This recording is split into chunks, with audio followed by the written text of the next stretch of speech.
Greetings, adventurers. It's Chris, aka Nos, with new adventures in Skyrim. I hope everything's going well with you and you're taking care of yourselves and the ones you love. Today, I want to address a question I see and hear and sometimes even get asked myself. In some form or another, how do I make Skyrim fun? Why aren't I having fun? What can I do to make it fun? How come it's not as fun as I remember? How do you enjoy this since you've been playing in vanilla? All those sorts of questions balled into one. I'm going to show you how to make Skyrim great again. Here's a list of things to do. An honorable mention to start from Sab in our RP Hub Discord. Quote, when I'm bored in Skyrim, I just run around as a werewolf and nom villagers. End quote. Thought it was worth sharing. Roleplay and immerse. This means stop thinking about Skyrim as a game and think of the game through the lens and perspective of your character inside of that universe. You may help Molag Bal because that mace is pretty sweet, but would most Nords Dunmer based on lore alone? No, they most likely wouldn't. Both of those races, historically and religiously, hate and detest Molag Bal. But most Dunmer and Nords would probably rather die than let their soul go anywhere near Molag Bal. But before you start, make a story. Think of a few potential character arcs or things you'd like to achieve. I use the traditional examples of things like making your character racist or bad and making them change within the game, or the opposite. Make them become racist or make them become bad.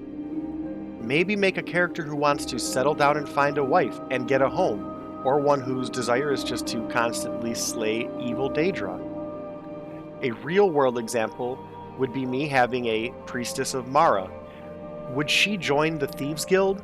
Well, she's not going to steal, so even if she wanted to join, the way to get into the Thieves Guild involves getting somebody framed. So, in the event, I still use the option to join by not actually stealing, but because there's a trick around that, I'd still have to ask myself, why would a priestess of Mara be involved in all of this to begin with? Why would she associate with known thieves who violate several of the main tenets of her god?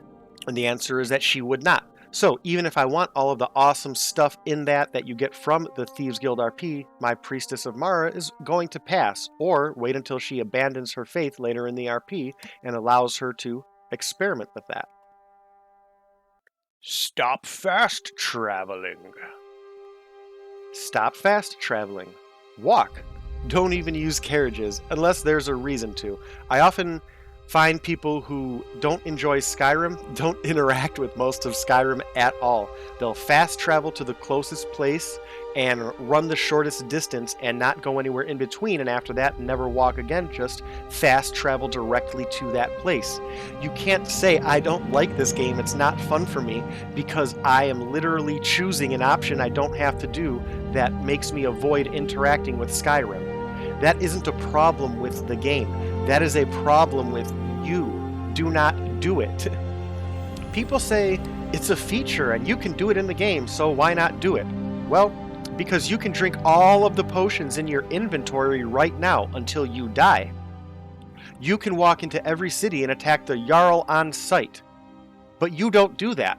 Why? It's an option in the game, so you should do it by that same logic, but you don't, because you don't have to, and you're making a decision not to.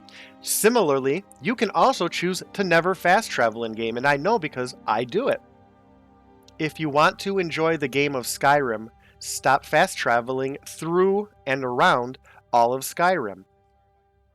Tailor your mods. Not all mods are equal. SkyUI is not an eye-popping, game-changing mod, but it's all but essential. Not all mods are. If I have a Nord character who shuns magic, why would I add mods that increase spells and open up more options in the College of Winterhold? And similarly, if I have a character who will never become a werewolf or a vampire, again because of perhaps religious reasons or choices in-game, why would I add a mod that adds depth to werewolves and vampires? I don't judge, but personally, I tend to like mods that add more of a vanilla feel to Skyrim, not to change it. But I know lots of players that have been influenced by other games and like to incorporate that into Skyrim. That's them, and I have my preferences, and each are equal. But I always encourage you, when it comes to mods, to experiment at least a little bit. Try something new that maybe isn't super visually overboard or over the top, doesn't break immersion, things like that. Or hey, if you want to try that, by all means, have at it. Sometimes little mod things like that can just make an experience a lot more unique, and you don't realize it until it happens or until it's lacking in one game after playing another. It's kind of neat like that. Impose conditions upon yourself. I kind of touched on this part a little bit with not fast traveling, but just because you can do something doesn't mean that you should. You don't always need a mod to make immersion and fun. So limit yourself by, for example, only leveling when outside of combat or maybe after sleeping. Don't learn new spells from books until you are similarly safe.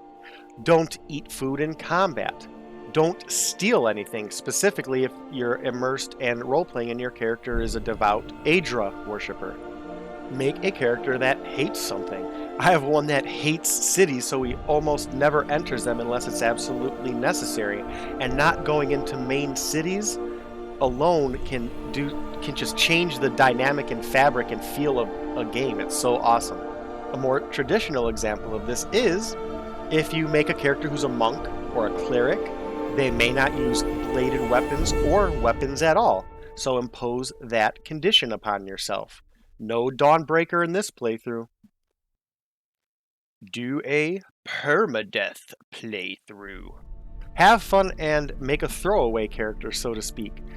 Permadeath means when the character dies in game, that character is dead and the game is over, so invest just enough backstory to make things streamlined and play in a way that pushes them to almost dying and make it challenging.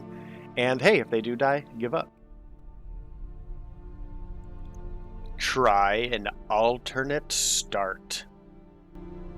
Alternate starts are mods that add different starting conditions beyond the vanilla start. Even if you are not role-playing, this adds just a lot more starting options that are fun and unique, and don't make that vanilla start so, well, vanilla.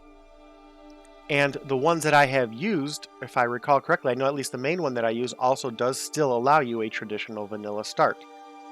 I tend to assume that this mod is well known, and also that this next part is well known. Specifically in alternate starts, when you start your game, the main quest line will not trigger until you reach Helgen. And this will cause the scripts in the game to run the Alduin attack, which will then have you go in and meet either Ralof or Hadvar and go about all of that. But until you go to Helgen in that game, those events will not trigger. So the whole Alduin attack hasn't happened yet, and there are just things like that to consider. The main thing to consider in this, where I was going to before I digressed myself aside into nothing, was if you don't go to Helgen at that point in that game, there will be no dragons. Fizban's RP brought him directly into contact with Helgen, so his roleplay had dragons in it from the beginning. I believe he fought over a dozen. Whereas Glamic's roleplay didn't bring him in contact with Helgen until one of the last episodes, and in that regard, he only fought the one dragon at the Western Watchtower throughout his whole RP. So if you like a more traditional roleplay where you're not having to be bombarded with the dragons and that quest, sometimes you can just avoid Helgen and not do any of that, which is a really neat option to play if you're looking at immersion, role-playing, or just something different, not having to worry about the dragon and main quest aspect of the game and exploring and focusing on everything else or your character, or everything else and your character. Interact with Skyrim and Elder Scrolls lore. Make a character that wants to learn about the gods or a specific god, or a character who wants to walk around and meet all the Jarls and learn the stories and histories of each hold. Read the books in-game and listen to the conversations in Quest. Forbidden Legends is one of my favorite quests personally, but if you ignore all of the context around it, it literally is just a series of fetch quests. But it's the context around it that makes it so fun for me. Try to talk with everyone. This is what I did on my second playthrough, and it's the reason I know so much about random things in Skyrim, and I think you should try it. In addition to context to the characters, you get, as mentioned above, lore, but then you get insight, politics, and an occasional random quest and things like that. In fact, this is the whole reason I met Sam.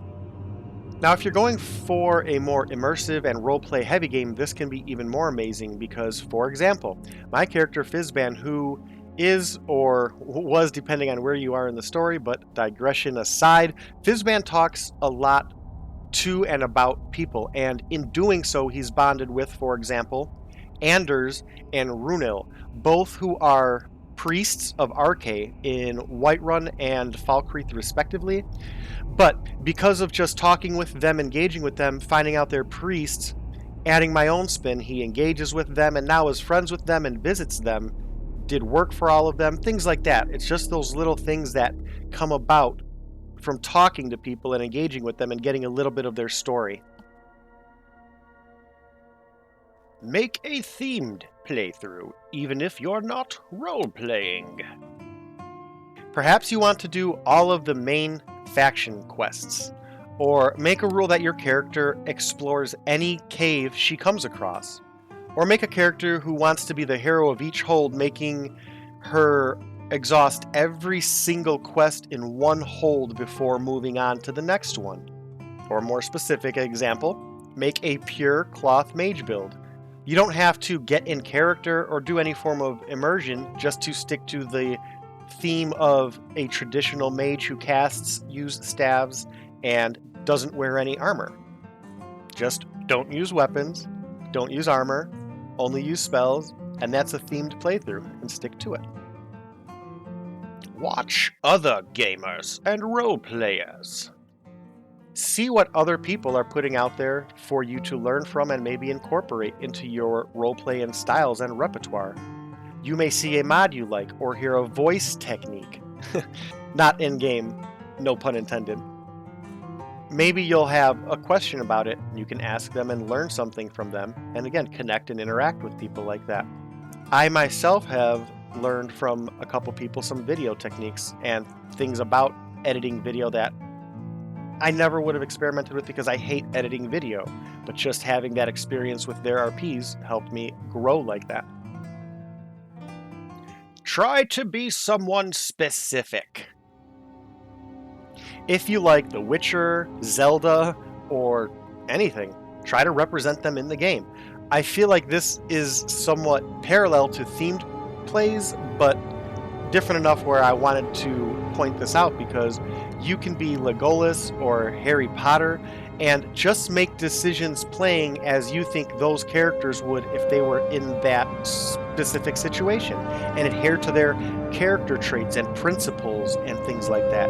Depending on how lore heavy you are into that person and their universe, make tie-ins and comparisons and callbacks to things that happened in those world or stories or books, video games, whatever.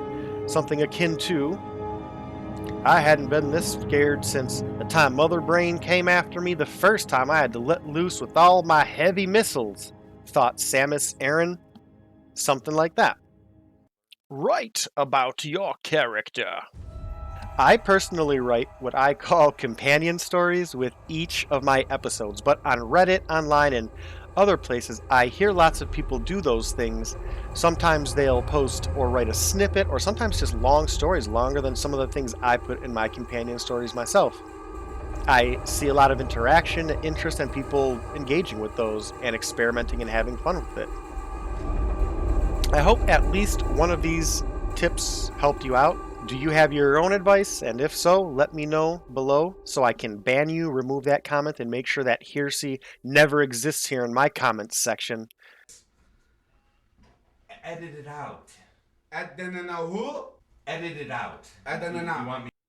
Have your own advice? Let me know below in the comment section. I'd love to know about it. With all that out of the way and nothing more to say, we're going to hop back into real life. I hope everything is going well with you and you're taking care of yourselves and the ones you love. See you on the next adventure, and cheers.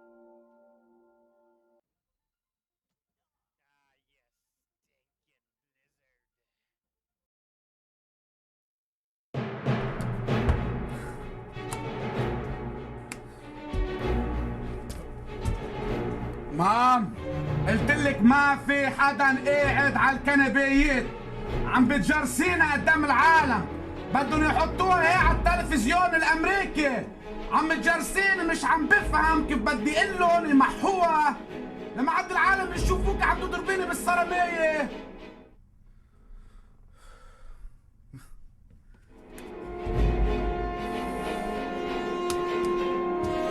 مام قلتلك بس. Okay, that's it. No more. Got a question for you. All right. You see the spot, the sandal. Sandal. Yes, yes. Sandal. Yes. You got hit. Remember the spot? Yes. I said this no more. Yes. This. Edit it out.